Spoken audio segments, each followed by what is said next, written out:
This podcast is sponsored by Camera Museum of London and Tang Cigars at 44 Museum Street, London. Welcome to a Fish Out of Water podcast. This is your host, Richard Lipman. Today we are interviewing Nichole Kolman. This is part 1 of 2 of this podcast. My name is Nichole Kolman, and I am a world disruptor. What's that mean?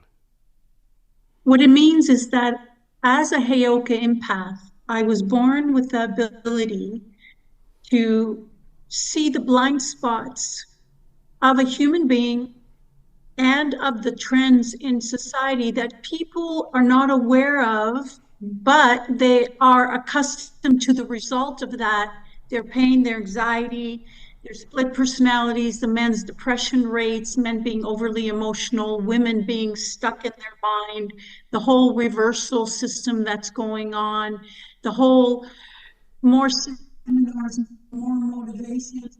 Nobody understands that they're saturated with information, not transformation.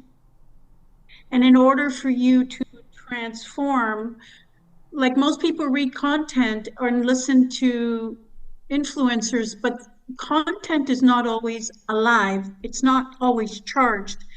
That's seen when someone's regurgitating papers they've read, information. Nothing I say to you is Google searchable, YouTube searchable in an article. It's a direct download.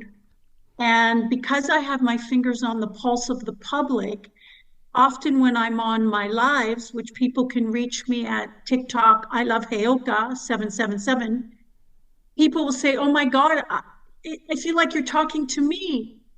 So it's like I'm a huge mirror antenna that tunes into whoever's in front of me. All the clients that I have internationally come to me with relationship issues, life issues, self issues. It's all one common denominator. It is just alignment. And I know it gets a little bit murky with all the different sexual abbreviations of trans, straight, not straight, and things like that.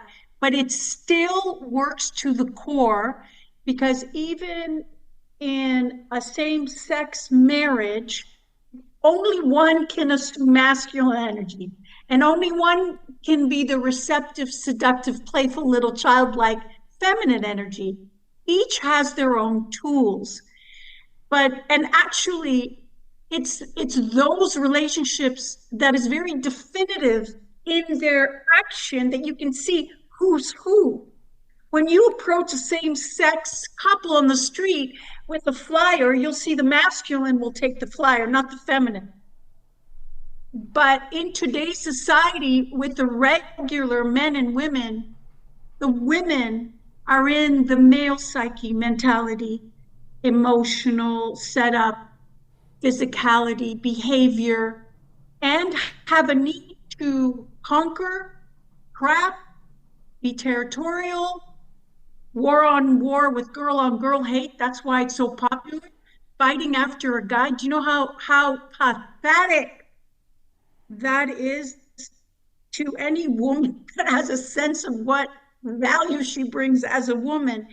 But in their mind, they think they're being strong. They are the weakest of women because they have to exude their strength. So the women of today are tanks with summer dresses, and the men of today are oyster snot energy. They fold under decisions. The women then have to shoulder the responsibility, take it out on their men when they're not backing off enough to let the men be men, and everybody's stuck in the blame game. And then the psychosis of psychologists and modalities learn to put labels, which gives the power to the person who did that label to us, and we are in victim energy. And that's a huge issue. So in other words, it doesn't dissolve the problem. It analyzes from every angle what it is, but it doesn't take it out. And when you feel more in a victim energy, you're saturated and drowning and treading water in guilt energy. And that's a big problem because guilt has only one job. Can you guess what that might be? No, I don't know. Guilt seeks punishment in every area of your life. Not only do the women reside in their mind, and the mind is wired to survive, it's not wired to love. So what is it always on? The lookout for the next war battle. So it's like a fine-tuned laser beam that has to look for what is trouble. That energy of it brings the trouble, so that then the mind can say to the woman, you see, you need me.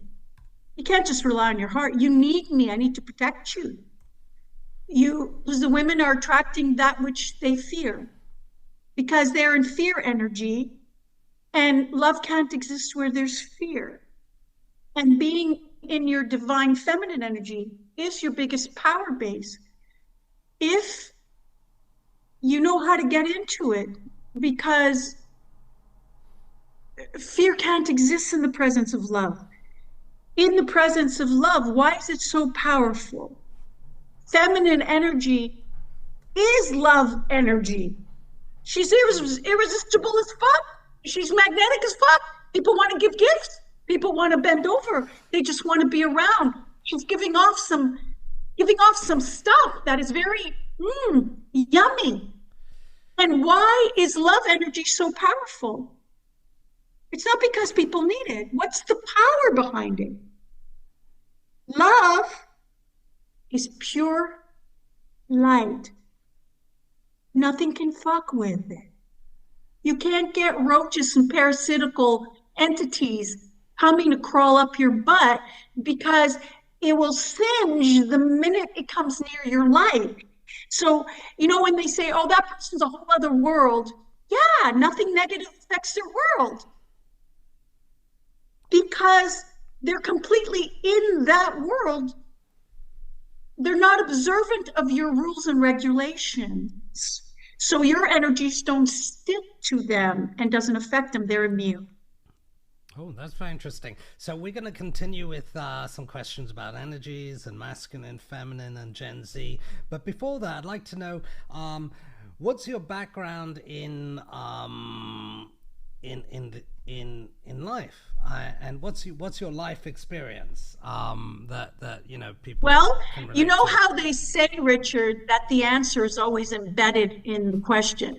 What's my life experience is my life experience. But to give you some more thorough background, I am an international athlete / champion in the fitness world, bodybuilding, swimming, and gymnastics. I've had a lot of blessed opportunities in the theatrical and acting world, quite just by walking on the street and walking on a film set and having them take me as an extra, and then speaking up, everybody looking at their script, where, and then the director's like, no, keep it, that was brilliant. And then that's how it started.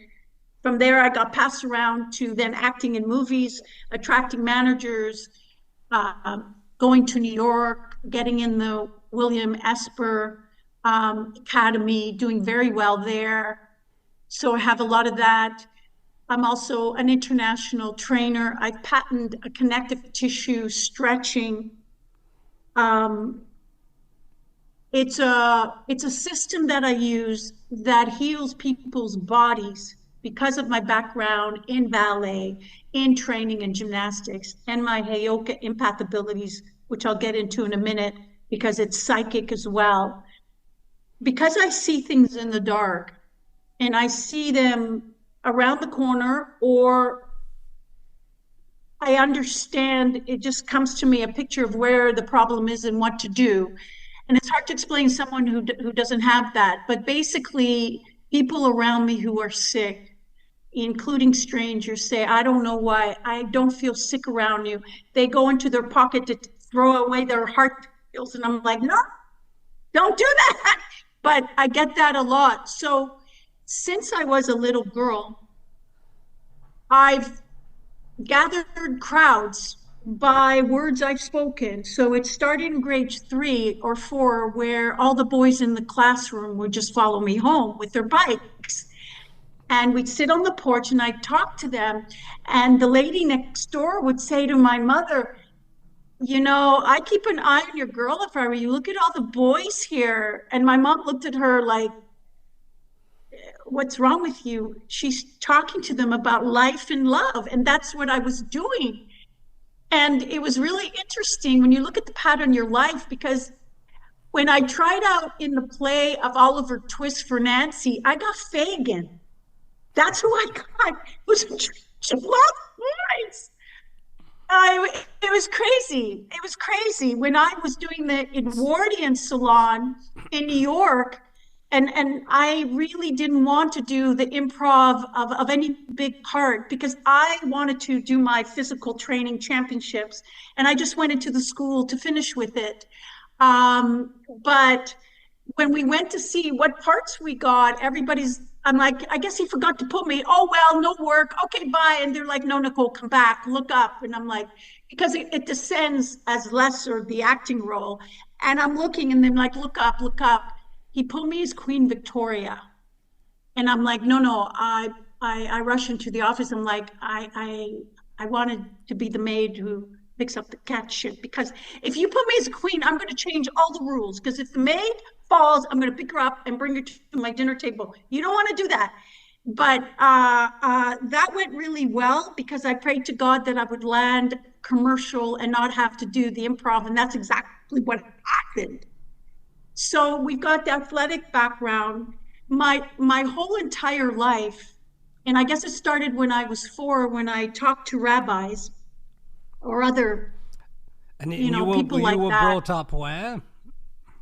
I was born in Israel, Tel Aviv, Okay. and we moved to Toronto when I was a teen. But when I was back there, and I would ask the rabbi questions, and they would look at my mother and not know where I would get a question like that.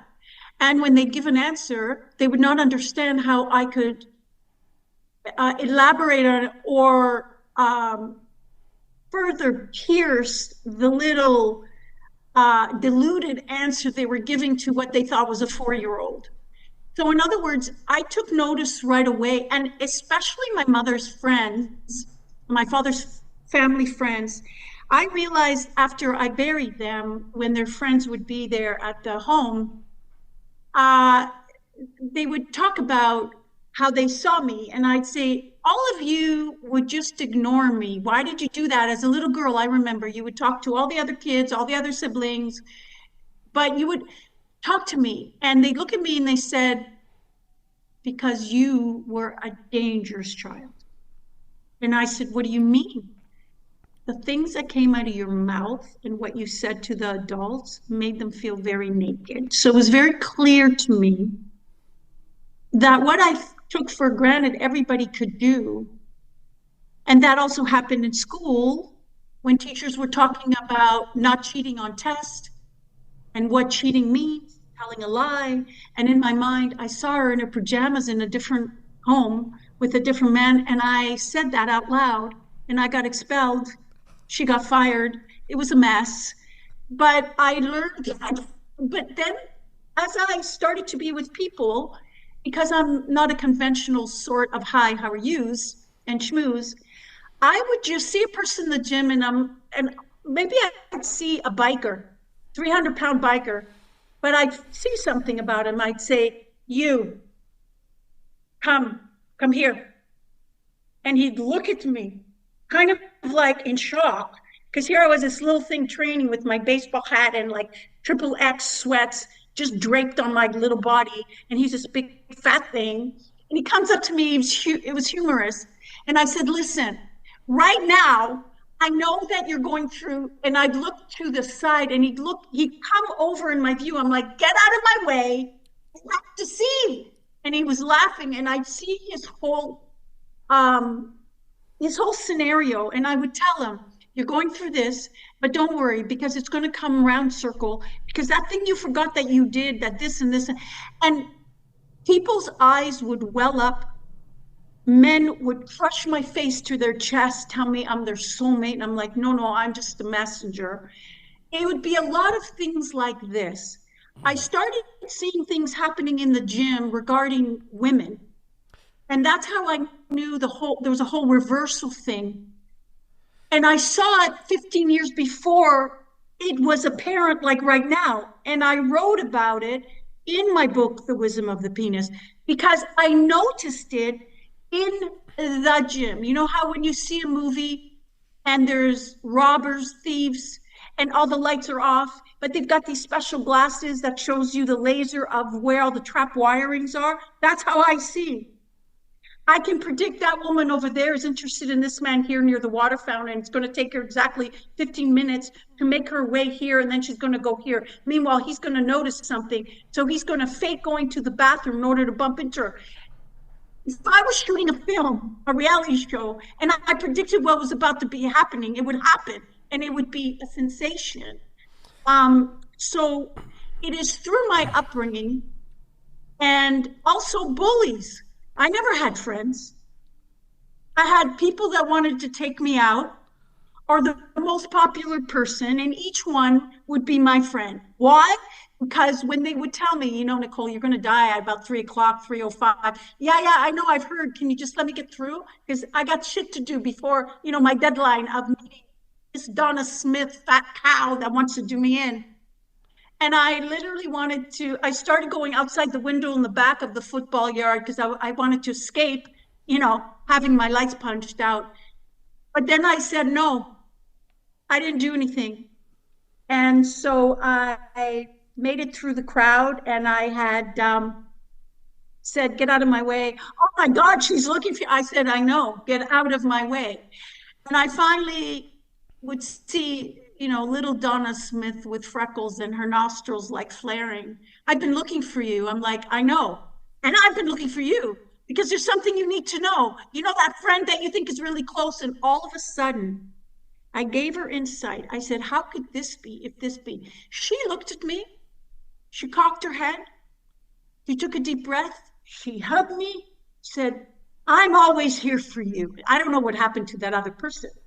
But I realized that my tongue was my weapon. And it also saved me from a substitute gymnastic coach who molested me the first night home, wasn't able to do it again because I needed to keep him so engaged and so enthralled that he forgot what he would want to do. And so it's funny how a lot of people go through survival, bad thing, call them whatever you want to call them. But I really see it as forging a blade for your particular route in your life. My skill became top tier when I could get myself out of danger. So I looked at it that way. And then right now, I've been on a world tour for a bit through Europe and the islands and things like that, promoting my book, The Wisdom of the Penis, doing events wherever I can, speaking my insight about feminine, masculine energies, looking and hunting for the right backup as a team for the ideas that I have for a killer app polarization idea, which no one's ever heard of. Because again, you need to know when you're reversing your energy and you're out of it. And for you to have an app that tells you right now, and this is what you say or do to reverse it, that's what I'm presently working on in search of the right partners. I'm really excited about that. In essence, I learned through my training of my clients, through working at gyms that said, we need like 10 of you. You sold how much? This was not in a month, this was a week. It wasn't my technique, although my technique was priceless. It was my insight. No one can have enough of knowing what makes them tick. It's not like seeing a tarot card a writer, talker, who says, "Oh, you just left your boyfriend." And you're like, "Yeah. And this is why I paid you to regurgitate what I know and reiterate the pain." I tell people when they come to me, don't leave me a novel of what you went through. I'll already know. What I need to know is what you need to change. Because I've realized, and I didn't always know I was a Heyoka empath, and it happened by fluke. But once it got in my attention as I was flipping YouTubes, I saw the word Heyoka and I went, what? Hey, what? And I read the traits and I read the upbringing and everything, and I'm like, wow. And I even have some things that they don't mention, which when I was in LA, I had very special gifted people saying to me, "You've got to put a Band-Aid on your belly button." I'm like, great. Why? And they said, "You literally will take an energy of sickness and stuff." And I had a guy who had gallbladder pain. And after a session with me, I was in so much gallbladder pain. He's like, "Nichole, I don't know what happened. It's gone." I'm like, "Yeah, because I fucking took it." And I remember doing this with my mom, was the first one I noticed when I was 12. I wake up with a groin pull. I'm like, I fell out of bed, or was it that hockey skating dream that I felt? I don't know. But I would tell my mom, and she said, "Oh, that happened last night, but I don't feel it anymore." And I said, "That's strange." But that's why I stopped training people, because they get better way too fast. And I would get their injuries. That's why I had to learn how to heal myself and not go to physio. I am an avid sports nutritionist as well. And so I concoct a lot of things. Oh, and I've got some other things coming up. And when I'm ready, perhaps at that point we could do another episode on something that takes away all smells of the human body, especially organ smells for women.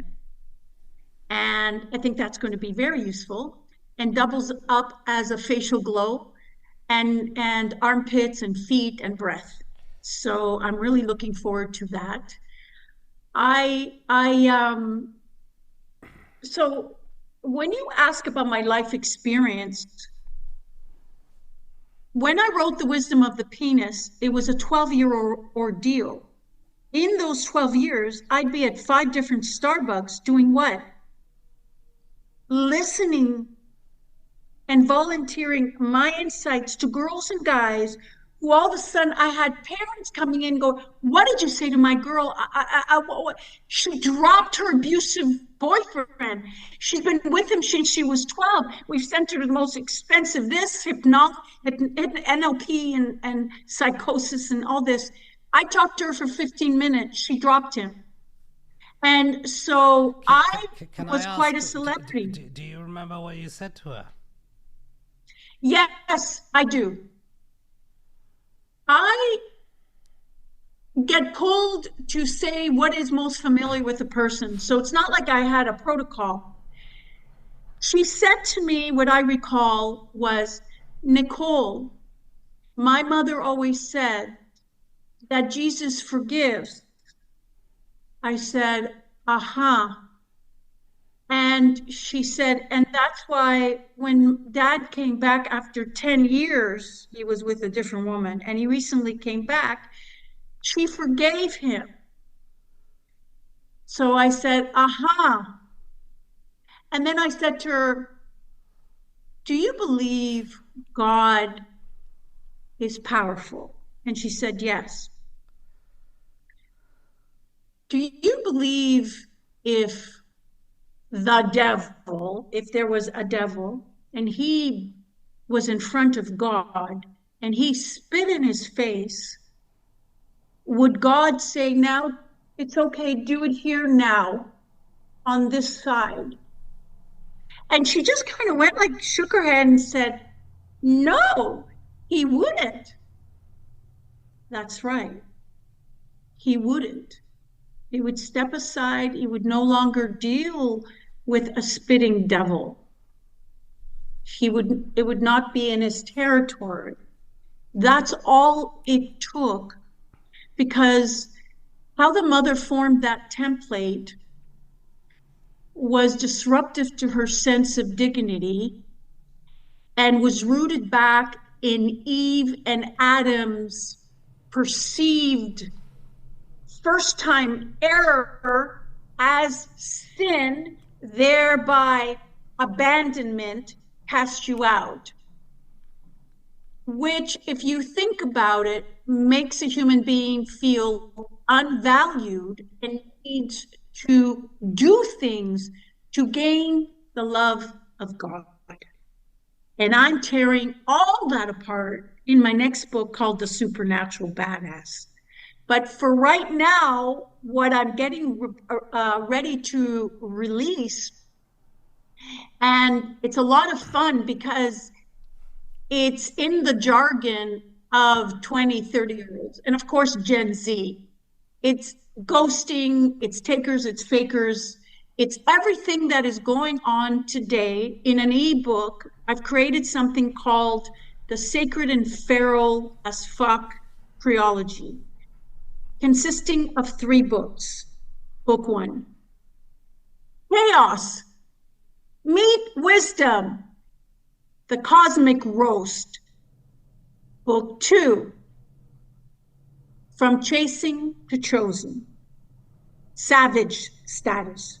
Book 3, Fuck the Fade, No More Delulu, Just Dominion. And I'll tell you, and the thing is, the reason I did this, and I did it in bullet, it's like a blueprint. There's bullets, there's what to look for, why it feels off, why you're not awake to this, what's in the system, in the matrix, in the dating protocol. You know, it's kind of like we've been indoctrinated to buy into the system of work for a paycheck, put all the money in, 104K, 400K, whatever it's called, then collect. Well, that money's sitting there, not making you money. In order to play the game, it is no different than going to Vegas, where they sell you blackjack casino booklets on how to play the game to keep you fucked and keep you playing. So I had so many girls and guys say to me, can you just give me a bulletproof tips and tricks, something to do? I don't believe in shortcuts. And I would say to them, I don't do tips and tricks. I'm not your pimp. We do the real thing or we don't do it. But because they were seeking other TikTok femme coaches and stuff, and in the idea that feminism is soft and this, nobody talks about the fire of the light of flame. She's not a daffodil. She's a lotus flower. So I said, what if I could write my insights, even though I need to be multi-layered, in bullets, in the slang, in the ghetto, in what's going on, give them kind of like a cosmic slap, because no one's going to do it for them. And along with that, and originally I was letting it go at 149 US. We've got it at pre-orders for 77, depending on when your podcast goes out. Or they can buy each book separately for 33. But when they do the pre-order, they get a 10-minute clarity call for free with me and a secret chapter. And they get to be part of the community. Now, the community is not just people talking about their problems. I am giving insight daily, sometimes 2-3 times a day, about everything under the sun before you go to sleep, what to think about. And I'm going to be very tuned into the people, because I'm also holding bi-weekly master classes for $27 monthly. That's an add-on, a premium add-on. But the Forbidden Circle Collective, where you get insights daily, that is going to be waived, the 33, if they get the pre-order. Otherwise, that's also an add-on. Plus, we've also designed a workbook, unlike anything that's out there, and a feminine energy glow up list. So I'm in the midst of just releasing, getting all that formatted and having our launch date, which will be on my Stan store, which is stan.store/sacred and feral AF. Of course, you can also catch me on my website, NicholeKolman.com with K, no E, my YouTube channel, Nichole Kolman, Message in a Bottle, or my TikTok at I Love Heyoka 777. I do lives that run for like 2 hours where I answer everybody's questions. So when you have a gift, like if you're a protege as an artist and you just paint these amazing things and you say to that 6-year-old or 12-year-old, what is your experience? It is not earthly. It is a past gem. And so all I can say is by the results in my life, by the over 3,500 international clients that I've had that have completely swapped their life, got rid of people, got rid of this and that, changing in a different vibration, launching their own passion projects. People I'd meet on the beach that would just hold me and quiver and say, oh my God, there's something about you. Are you a mermaid? You know, and they'd watch me when I go in the ocean because they were scared I wouldn't come back. And they'd cry just because I said a few words that were pertinent to them. I even remember going shopping for food, I would talk to a guy and I tell him about the epidemic of the soft boys and war queens of today. And I said, you know what? Got to stop this or it's going to turn to Atlantis all over again. I'm not playing here because I do not want to see a time where our men are so docile that they become our pets. That is not the way it's supposed to be. So he looked at me and he goes, are you one of them? And I'm like, what, one of them? Yeah. Are you like, when you walk away, are you going to like disappear in the air? I'm like, I hope not. I haven't only had, there is one man who's a producer. His name is James Michael Carmichael. Big black burly dude. The producer of Motown, Lionel Richie, the old greats, Diana Ross. I met him as a personal client of mine. Loved him to pieces. Okay, can we come back to that? 2 minutes. Can I call you back in 10 minutes? I'll send you a link because the Zoom is running out. We'll talk about the producer, and I'll have some more questions about your books perfect. And Gen Z. All right. Okay, honey. Thanks, Nichole. Bye. This podcast is sponsored by Camera Museum of London and Tang Cigars at 44 Museum Street, London. Thank you for listening to a Fish Out of Water podcast. This is your host, Richard Lipman. Should you have any questions, comments, or suggestions, please get in touch.